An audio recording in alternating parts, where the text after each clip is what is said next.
Bom dia, boa tarde, boa noite para todos. Eu estou fazendo esse vídeo para tentar mostrar a relevância do nosso livro. Esse aqui, né? Vai aparecer talvez invertido aí. É um livro que eu organizei com Francisco Souza, que tem mais de 15 colaboradores nos capítulos, né? E que apresenta uma proposta para todos os partidos progressistas no âmbito de todos os países que se interessarem, uma proposta, né, para o progresso social, que é o que nós queremos, né? Muitos analistas estão justamente ressaltando que os progressistas de todo o planeta não têm um programa, né, uma forma de enfrentar a atual crise do capitalismo e as investidas da direita e da extrema-direita, né, que tem hoje em dia no Donald Trump, né, o seu principal expoente, né? A gente ainda não entendeu bem o que ele quer e como ele vai fazer para obter o que ele quer, né? E nós não temos uma proposta para contrapor e para conquistar o povo, né, conquistar o coração do povo para uma mudança que seja benéfica para esse próprio povo. Está faltando essa proposta. Nós temos ainda resquícios, né, do marxismo ortodoxo, marxismo leninista ortodoxo, que pensa aquela revolução com tomada do poder e estatização da propriedade, controle do mercado, né? Isso teve o seu tempo, né? E depois parece que esse tempo passou, né? Temos sempre, como sempre, propostas assim nihilistas, pessimistas ou anarquistas, né? De condenar todo tipo de governo ou de ação governamental, como se fosse possível, né, que uma pura auto-organização do povo levasse a uma melhoria, né? Como se a gente pudesse prescindir de dirigentes, de administradores públicos, profissionais, né, para organizar a economia e as relações sociais, como se a gente pudesse prescindir disso, né? Como todas as pessoas que me conhecem sabem, eu sou um crítico disso, né? Eu sou um defensor da mudança da natureza do Estado, de um Estado usado para dominação de classe, para um Estado voltado para a promoção humana, para o desenvolvimento humano em todas as dimensões, né? E como conseguir isso? Bem, nesse livro, o eixo de tudo é o primeiro capítulo, chamado Bioética da Governança. E eu quero justamente falar sobre ele, que eu acho que a gente ainda não chegou ainda a um consenso sobre isso, né? O que seria a bioética da governança? Tá, primeiro eu preciso falar um pouquinho da bioética médica. O que é a bioética médica? É um código de ética para o profissional da área médica, porque não basta que o médico obedeça às leis. É claro que se desobedecer às leis, pode ser processado, né? É punido, etc. Mas, além das leis, tem também um código de ética da profissão. Então, a bioética da governança é justamente isso, um código de ética para os governantes, todas as pessoas que ocupam cargos, né, de governo, tanto no plano municipal, estadual, federal ou organismos internacionais, todos que estão em posição, né, de que estão responsáveis pelo rumo da sociedade e, em última análise, pelo rumo da humanidade e do planeta. Certo? Então, seria um código de ética que se sobrepõe às leis de cada país.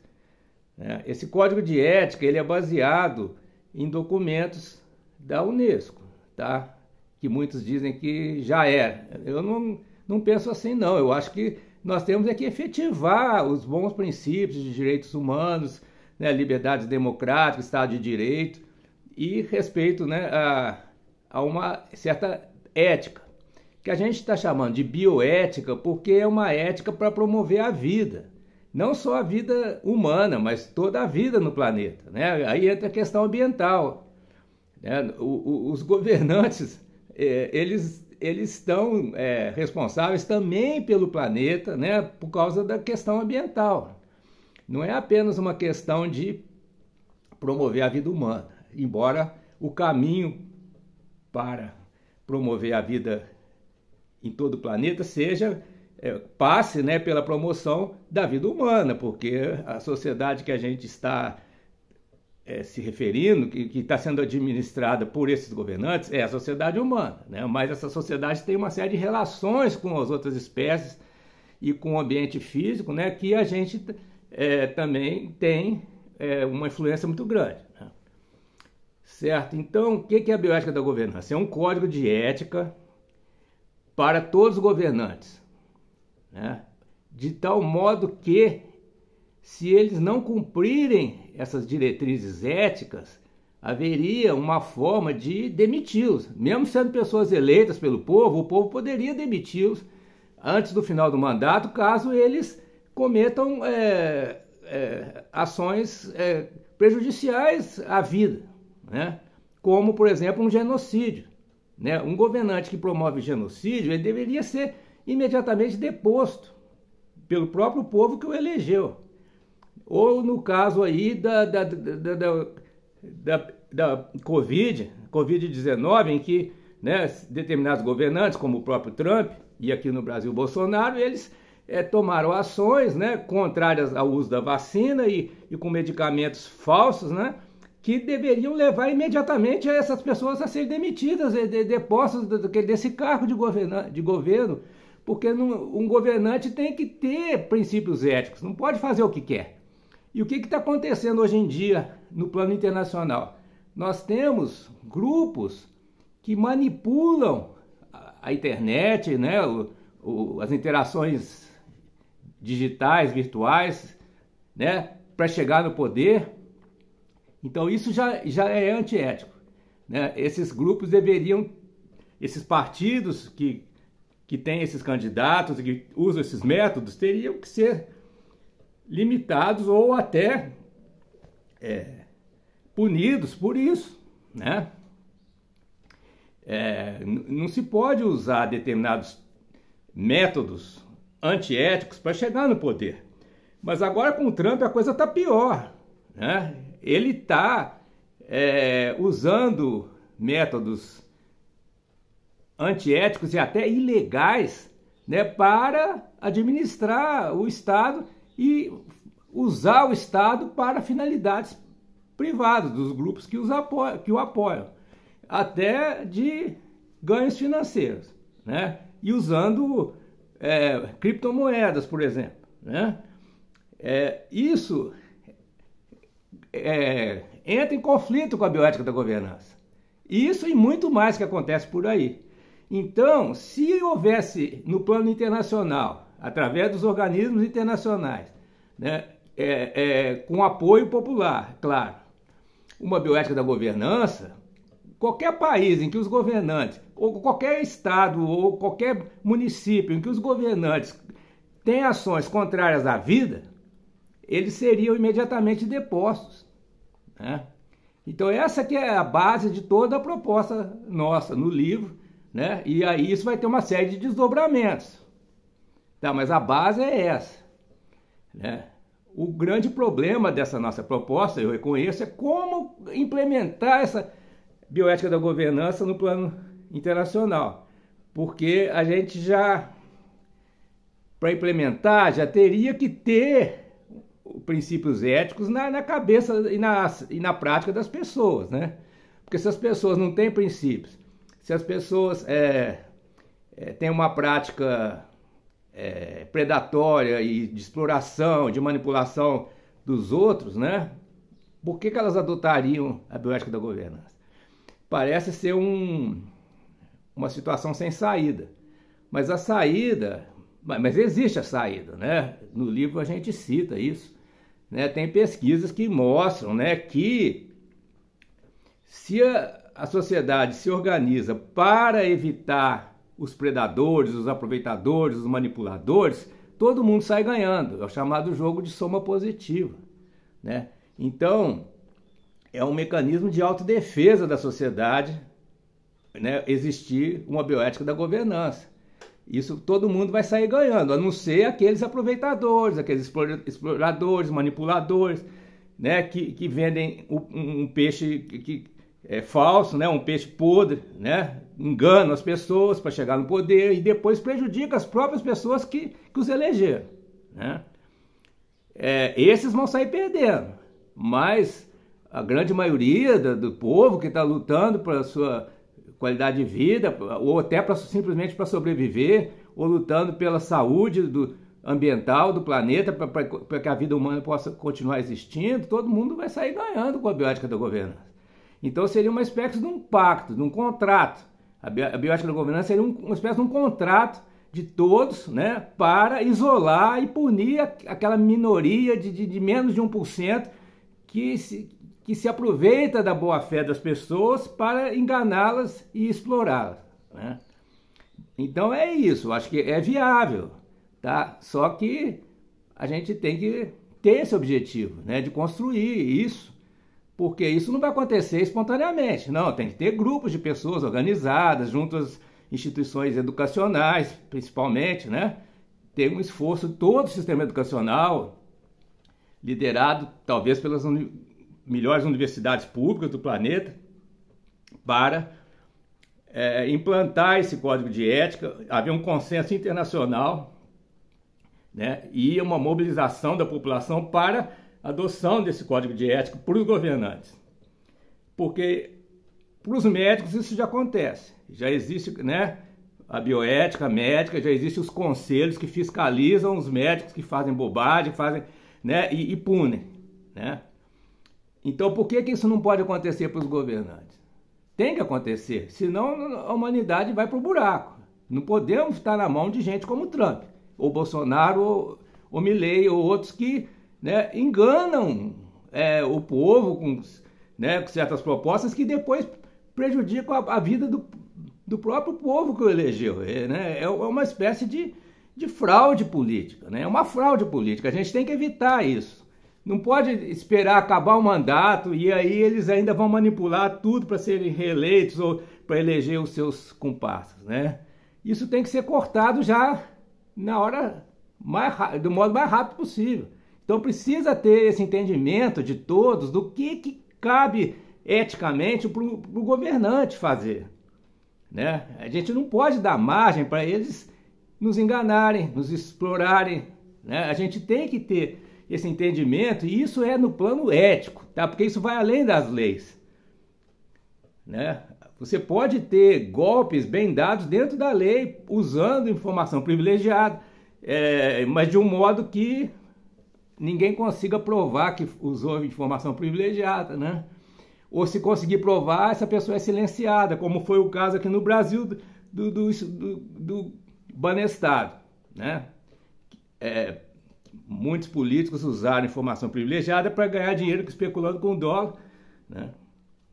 Quando a paridade $1, R$1 foi quebrada, né, no governo Fernando Henrique Cardoso, e algumas pessoas já sabiam quando seria isso e compraram dólares e da noite para o dia dobraram o seu patrimônio financeiro, né? Nesse caso, não se conseguiu fazer nada contra esses políticos, muitos políticos influentes, até porque na CPI que foi feita, as pessoas que estavam denunciando foram de alguma maneira silenciadas ou ignoradas, né? As pessoas que estavam dizendo a verdade, né?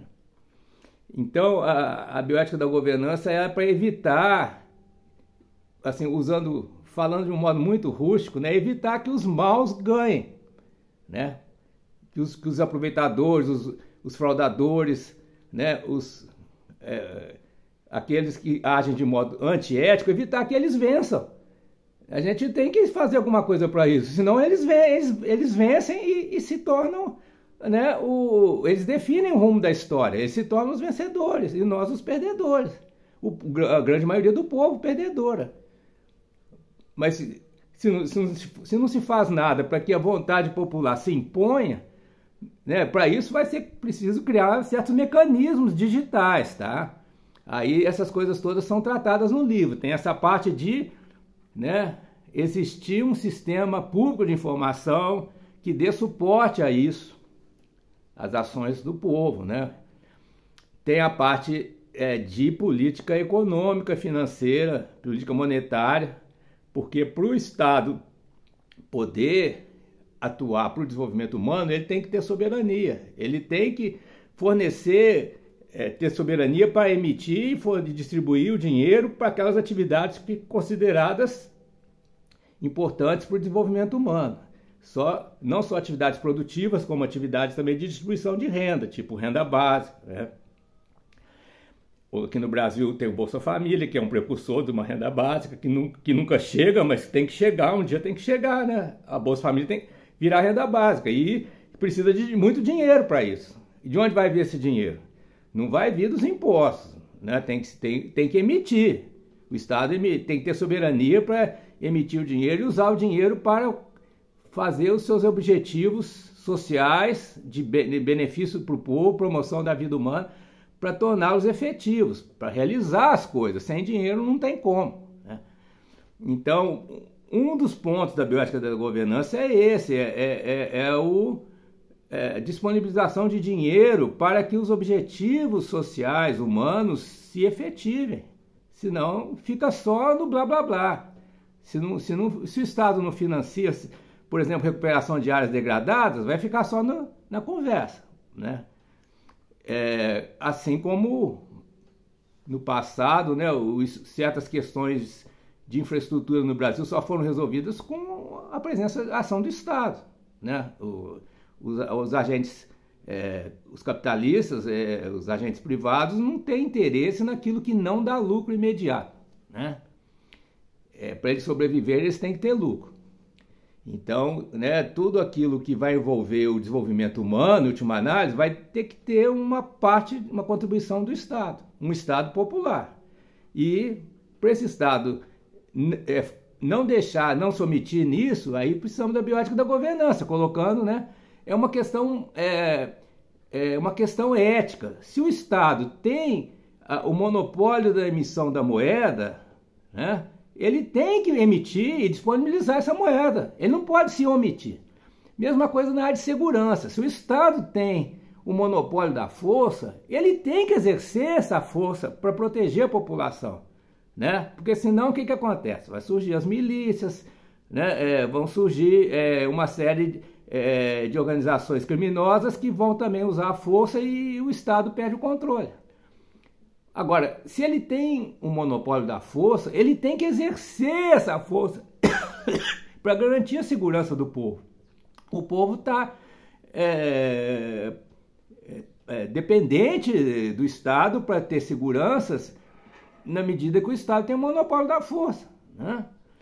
Então, a mesma coisa se aplica em várias áreas, né?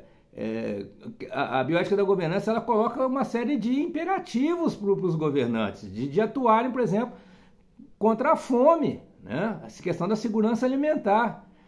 Não se pode admitir que no século XXI que você tenha setores da população passando fome, porque a produção de alimentos é mais que suficiente para alimentar toda a humanidade. Então, os governantes não podem cruzar os braços e falar: esse pessoal está passando fome porque são preguiçosos, ou porque alguém roubou tudo que eles tinham, eles foram otários, foram roubados e aí agora estão passando fome. Não pode, o governante não pode pensar assim. Eticamente, não. O que eticamente o governante tem que pensar? Tem fome nesse país, ou nesse estado, ou nessa cidade, eu tenho que resolver. Não posso fechar os olhos, né? Então, o primeiro ponto da bioética da governança é esse: fome zero, né? Um segundo ponto muito importante: disponibilizar dinheiro para as atividades de interesse humanitário. Não pode se omitir de dizer: porque a dívida pública, o balanço de pagamento, né, o orçamento fiscal. Não, esquece isso aí. O orçamento fiscal é para o Estado, nas suas contas lá, das suas despesas e receitas, para ele empatar a receita com despesa. Agora, se tem uma tragédia e tem gente passando fome ou uma catástrofe ambiental, o Estado tem que emitir dinheiro e resolver isso. Não vai ficar esperando arrecadar imposto e ter superávit fiscal para socorrer as vítimas de uma enchente, né?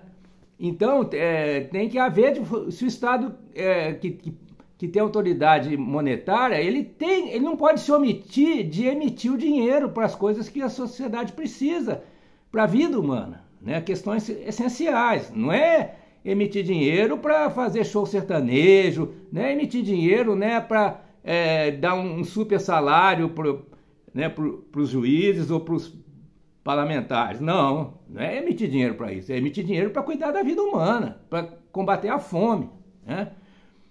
Para combater a escassez de alimento, a carestia alimentar nas grandes cidades. As pessoas dependem de ir no mercado, no supermercado, comprar comida para sobreviver. Então, elas têm que ter uma renda e têm que ter a comida com preço acessível no supermercado, certo? Isso aí quer dizer, é a base para que exista a vida humana nas grandes cidades. Você não pode deixar uma grande cidade crescer, né, nas periferias, criar esses aglomerados humanos gigantes e não suprir de energia, de esgoto, de infraestrutura sanitária. Tem que ter infraestrutura de energia, tem que ter água potável, tem que ter, né, uma série, o sistema de saúde, assistência de saúde, tem que ter educação, né, boas escolas acessíveis, tem que ter segurança. Então, né, tudo isso diz respeito à bioética da governança. Não pode deixar a coisa estourar, porque vai acontecer o quê? Né? Você tem esses grandes aglomerados nas periferias das grandes cidades, né? O Estado não atua para cumprir o que seria da bioética da governança, né? Promover a vida dessas pessoas. Aí o que acontece? Né? Acontece as organizações criminosas, o roubo, o tráfico, a formação de milícias ilegais para combater, supostamente para combater essas organizações criminosas, mas acabam, né? Formação de igrejas que prometem mundos e fundos para quem contribuir com elas, né? E que acabam dando um certo amparo para as pessoas na ausência do Estado, né? As pessoas precisam de um amparo. O Estado está ausente, então é a igreja, né?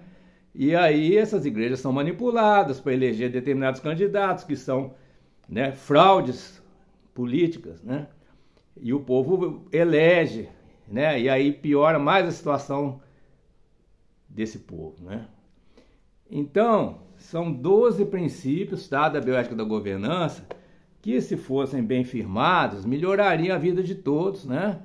Porque os governantes estariam pressionados a cumprir esses princípios. Então, só para concluir, eu vou ler aqui basicamente quais seriam os 12 princípios da bioética da governança aqui propostos no nosso livro aqui, né? Bem, o primeiro é a dignidade humana e a qualidade de vida, que vai incluir aqui a questão da ausência de fome, a fome zero. O segundo é disponibilidade de emprego e renda, né? Aí vai incluir coisas como, né, a garantia de emprego, né, a criação de mecanismos que possibilitem, né, para todas as pessoas conseguirem um trabalho, conseguir uma posição de trabalho na sociedade, ou formal ou informal, ou, né, do modo que seja, mas que as pessoas tenham oportunidade de trabalhar e ter uma renda, né? E a proposta de renda básica não conflita com a proposta de pleno emprego, porque as pessoas podem ter a renda básica para suas necessidades mais básicas, né? E trabalharem para ganhar mais do que a renda básica, né? Todo mundo vai querer. E a renda básica é a sobrevivência pura e simples, né? As pessoas querem ter uma vida melhor, uma qualidade de vida que vai além de receber a renda básica, né? Então elas vão trabalhar e vão poder, eventualmente, ter mais autonomia para escolher o tipo de trabalho que elas vão querer fazer, tendo a renda básica para sustentar a sobrevivência, né? Continuando, né? Não discriminação, né? Os governantes são responsáveis para que não haja nenhum tipo de discriminação de raça, né? de gênero, qualquer que seja, na área que está sob a governança deles, né? Não se pode fingir que não está vendo que está tendo racismo, que está tendo discriminação. Né? Tem que atuar, tem que ser proativo, evitar isso. Né? Não só em cumprimento às leis, que em certos países nem existem essas leis ainda, né? E talvez nunca venha a existir, mas por uma questão humanitária. Todos os seres humanos, né, são iguais perante a lei, né? Têm os mesmos direitos fundamentais. Né?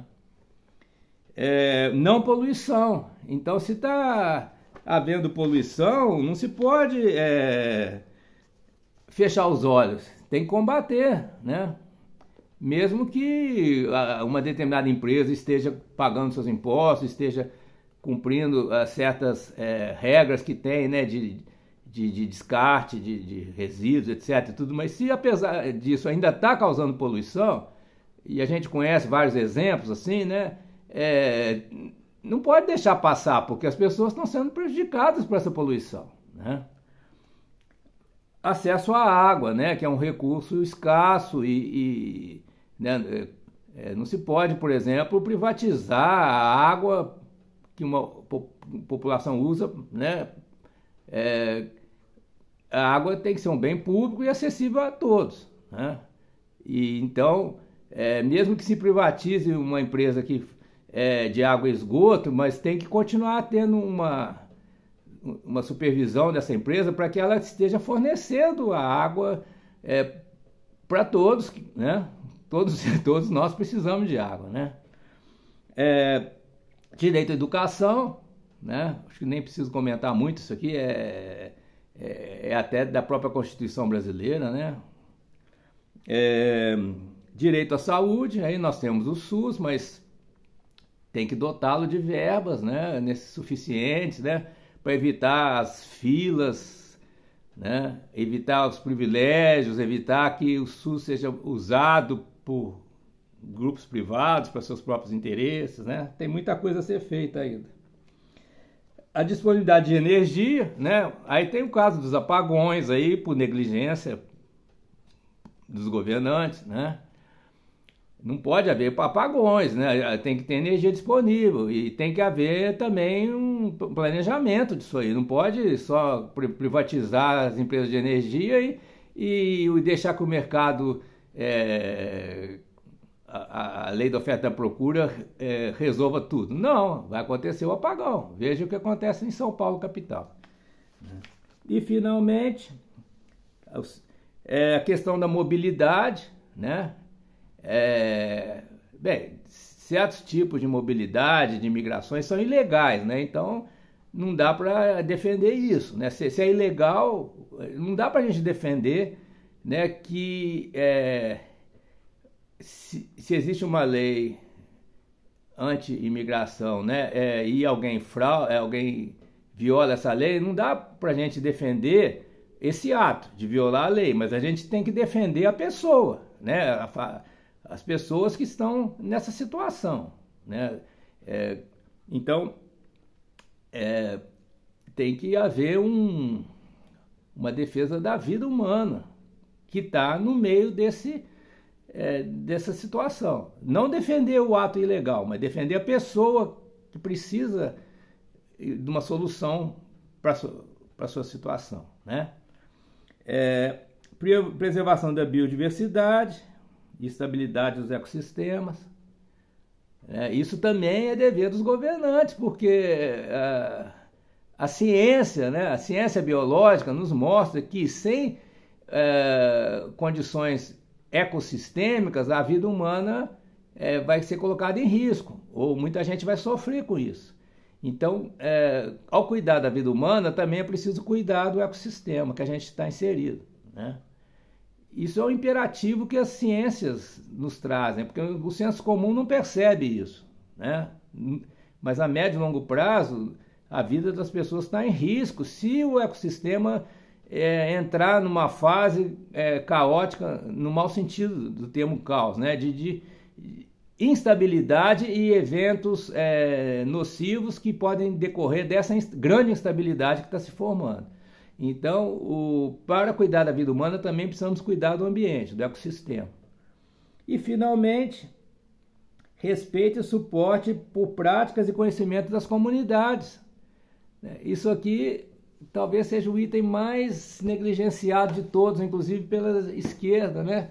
Porque a gente fica pensando assim, promover o progresso é você universalizar a tecnologia mais avançada que tem.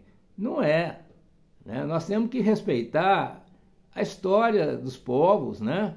Então, se, por exemplo, no Nordeste tem a casa de farinha, onde as pessoas se reúnem para, né, pegar a mandioca, moer, fazer farinha, isso é uma coisa socialmente importante, né? É uma instituição social a casa de farinha, as pessoas interagem ali, né?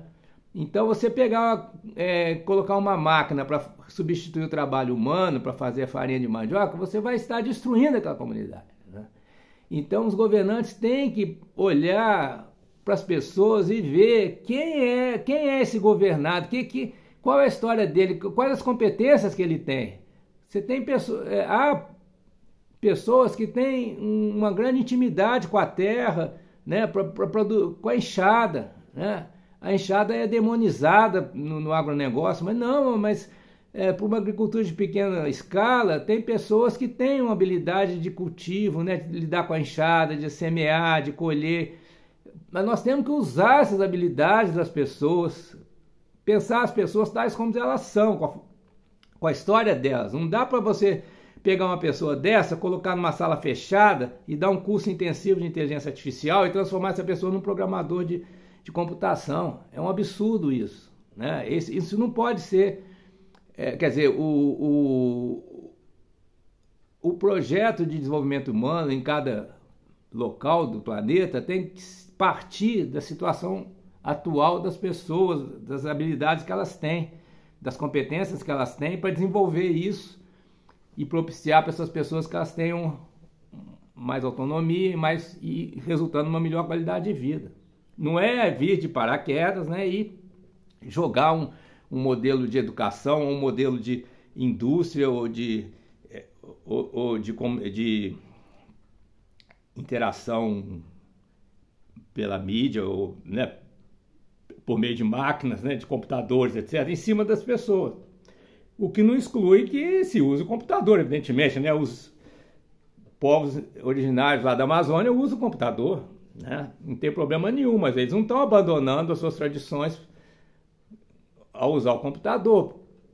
Eles estão usando o computador para ampliar a sua autonomia, as suas possibilidades de ação dentro das tradições deles. Tá bom, gente? Então, um abraço para todos e obrigado pela atenção de quem assistiu até aqui.